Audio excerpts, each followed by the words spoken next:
Monsieur Andila, mesdames et messieurs, merci tous de votre présence. Monsieur Tombini? Oui. À vous l'honneur. Vous allez nous expliquer vos œuvres et votre travail.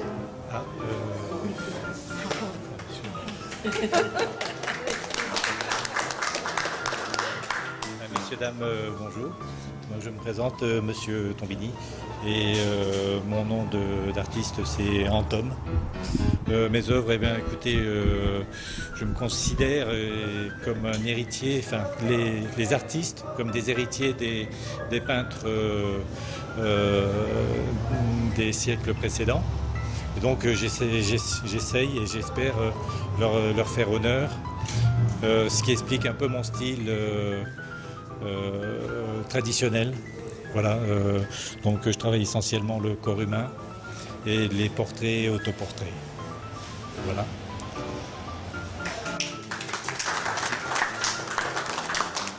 Monsieur Andila? Merci. Bonjour à toutes et à tous. Moi personnellement je peins des portraits, j'adore les portraits, j'adore les gâteaux. Donc je peins des gâteaux, les chats. Et bon, je vous laisse découvrir mes œuvres. J'ai peut-être du mal à en parler comme ça, je préfère que vous les regardiez, qu'on en parle hors caméra.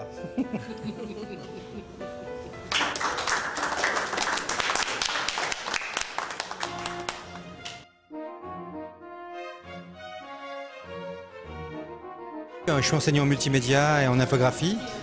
Et donc le fait de peindre en fait me coupe de l'ordinateur et ça me permet de découvrir, comment dirais-je, une autre manière de produire, de créer des images.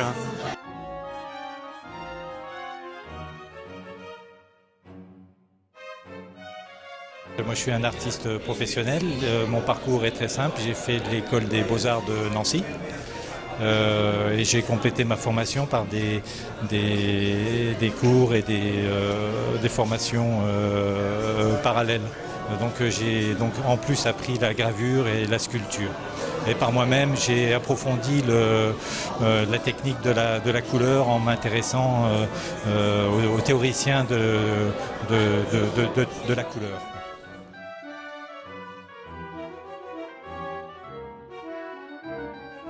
Je peins pour le plaisir, donc c'est un loisir. Donc je produis beaucoup moins que les peintres qui sont à plein temps. Ça me permet de me détendre et de me changer les idées en fait.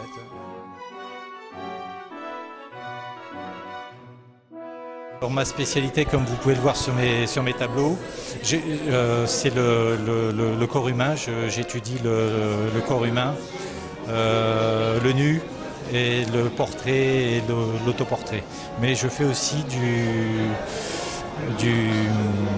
de l'abstraction.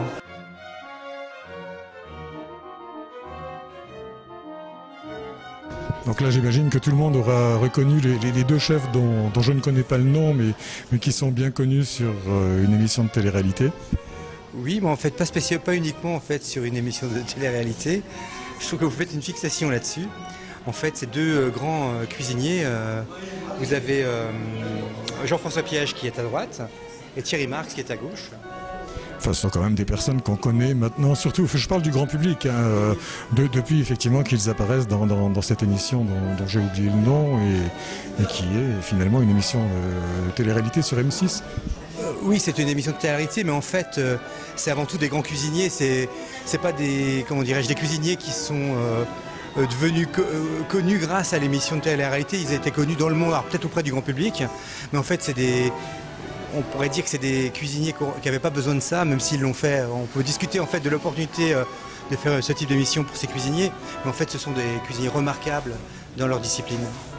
Alors pourquoi ce choix justement de faire le portrait de deux cuisiniers? Je ne sais pas, on pourrait penser à plein de monde, le Dalai Lama, plein d'autres personnes, Mère Teresa, pourquoi des cuisiniers? Effectivement, pourquoi des cuisiniers? Je ne sais pas. Bon, j'aime bien... Bon, j'ai déjà été manger chez les deux cuisiniers là. En fait, j'ai trouvé... Il y a un lien d'ailleurs avec la peinture. C'est des gens qui se sont complètement radicalisés par rapport à leur cuisine. Ils ont été au bout du bout, ils ont mis les moyens et ils ont exploré en fait, notamment pour Thierry Marx qui a fait de la cuisine moléculaire. Ils ont travaillé sur, comment dirais-je, une nouvelle approche de la cuisine, tout en gardant les concepts de ce qu'on appelle revisiter un plat.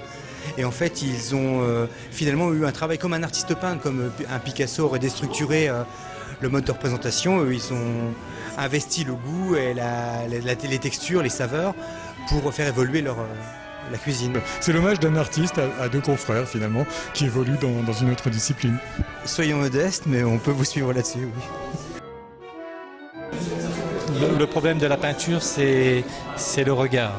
Il faut absolument regarder, observer les choses telles qu'elles sont pour les retraduire telles qu'elles sont. Et quand on a compris ça, on peut se permettre de faire pas mal de choses.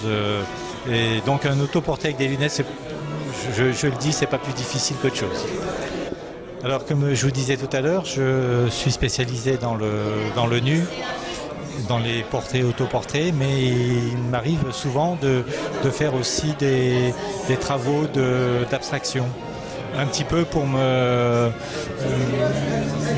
comment dirais-je, un petit peu pour m'enlever de la tête les problèmes que représente la représentation du nu. Et donc je fais de l'abstraction. Donc cette toile, initialement, ce sont des coups de pinceau qui sont tout à fait aléatoires dans leur sens, mais surtout pas dans leur couleur. Et une fois que j'ai obtenu le fond, j'ai représenté malgré tout des personnages, mais cette fois-ci ce sont des personnages très synthétisés, très simples. En fait, c'est un jardin d'enfants. On ne le voit pas à première vue, mais quand on regarde les personnages, on s'aperçoit que ce sont des enfants qui jouent au ballon, qui font des cabrioles, et en haut à gauche, on a une personne qui les surveille.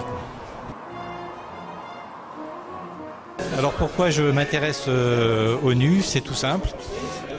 C'est qu'à l'école des Beaux-Arts, on vous enseigne le nu, puisqu'on vous met devant des modèles et vous devez vous débrouiller de les dessiner et de les peindre donc dans différentes techniques. Et pourquoi on vous apprend le nu? C'est tout simplement parce que c'est ce qu'il y a de plus difficile à représenter.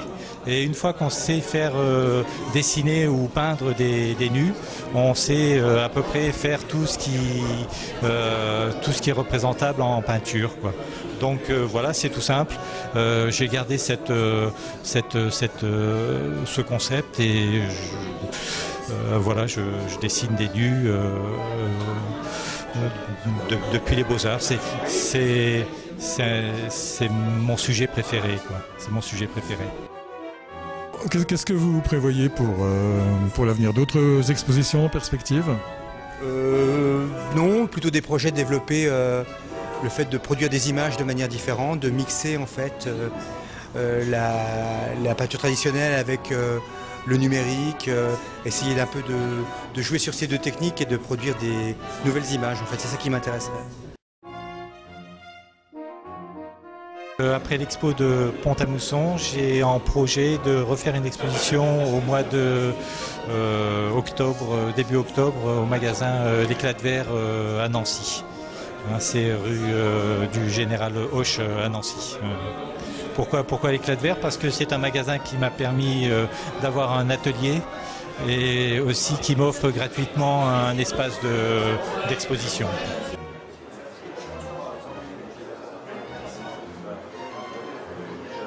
Votre expo se poursuit ici sous le péristyle de l'hôtel de ville de Pont-à-Mousson. Les dates s'inscrivent en ce moment à l'écran, ainsi que tous les liens pour venir visiter cette exposition. Merci beaucoup à vous, à bientôt.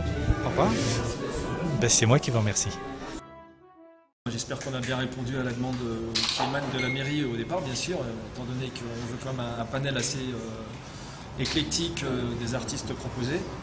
Donc voilà, on a eu Marlène Bergman, on a eu Thierry Delmas, on a eu des gens qui faisaient de l'abstrait, des gens qui étaient plus en introspection d'eux-mêmes. Et puis aujourd'hui, on a de l'autoportrait, donc ça s'était jamais arrivé, de la gravure, ça n'était jamais arrivé non plus sur les 4 ans des expositions qui ont eu lieu à Pont-à-Mousson. Et puis bon voilà, et puis il faut remercier bien sûr la mairie qui nous donne cette chance et qui donne la chance aux artistes de pouvoir exister, de montrer leur travail. Parce que ce qu'on voit là sur une exposition, c'est quand même pas mal de mois de travail, il ne faut pas oublier ça. Donc c'est un plaisir de pouvoir exposer des artistes ici. Voilà. Et on tient à remercier vraiment la mairie. Merci. À l'année prochaine. Merci, M. Rabé.